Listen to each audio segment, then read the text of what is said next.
Hello, I'm Anna Wallace. I'm Head of Political Relations at PwC, and today I'm joined by Emily Khan, who runs the Trade and Investment Hive here at PwC.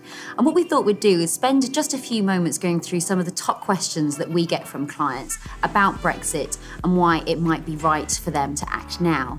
So Emily, if I turn to you and ask what some of the most common questions are that you and your team hear from clients. Yeah, thanks, Anna. So the first one is definitely one for you, and I get this quite a lot. This Brexit, it's not really going to happen, is it? What would your answer be to that? Well, you're right. This is certainly is a question that I hear a lot from clients when I go out and talk to them. I guess there are a couple of things for businesses to be aware of. First of all, of course, we're only 12 months away, in fact, less than 12 months away from leaving the institutions of the European Union. It would require an electoral event, probably, to reverse where we are now. So another general election, for example, or maybe another referendum.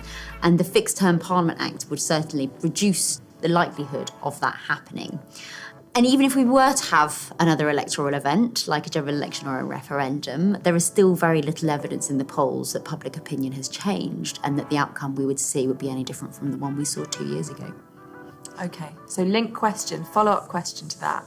If we accept it's going to happen, isn't the outcome still too uncertain to do anything now? Yeah, well, Brexit does feel very uncertain. That's in its nature, I think. But so is technological advance. And businesses don't know exactly where technology might end up in the future, but it doesn't stop them thinking about it.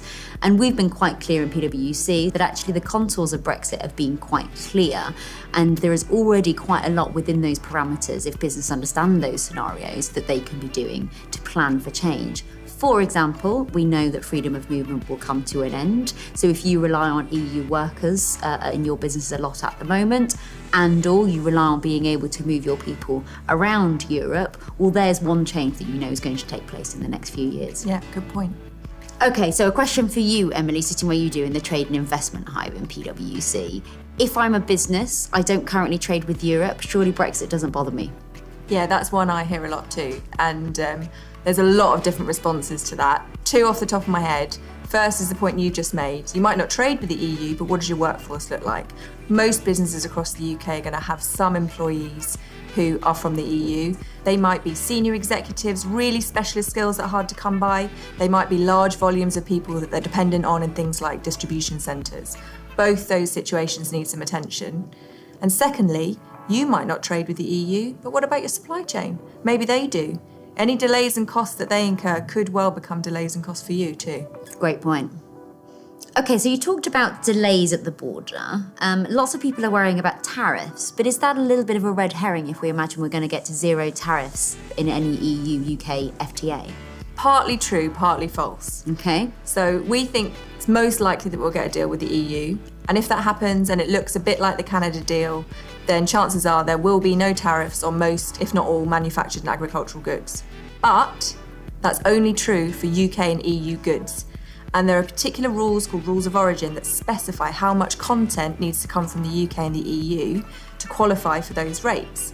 For complex goods with lots of inputs from all over the world, calculating whether or not you meet that threshold can be quite complex. Very clear, thank you.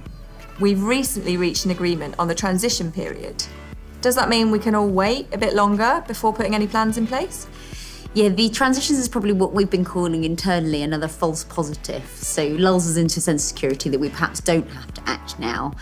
There are a couple of reasons why that's not the advice that we would give to clients. Firstly, as Michel Barnier talks about a lot, nothing is agreed until everything is agreed. So there is still a chance, although we think it is a small one, that this all unravels and that we exit all of the institutions of the European Union and the single market and the customs union on the 1st of April next year. Like I said, small chance, but still not a risk that should be taken lightly.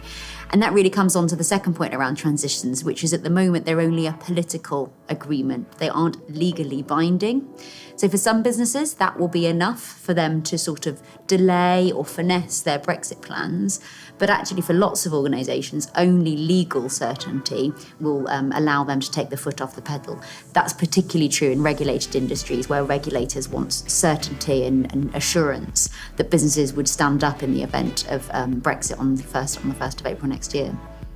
Okay then, last one for you. Okay. I'm a business person. This all feels very complex to me. I'm a large organisation. Where on earth do I start? So first of all, and this is the thing we're advocating to all clients, is decide on the right person or team that are going to have responsibility and authority to ask the difficult questions about what it means for your business and start putting those plans together. Just for me to say thank you to you for watching. And as Emily said, if you want any more information on some of the issues that we've covered today, please do have a look at our Time to Act blogs, which you can find on our website, pwc.co.uk/Brexit.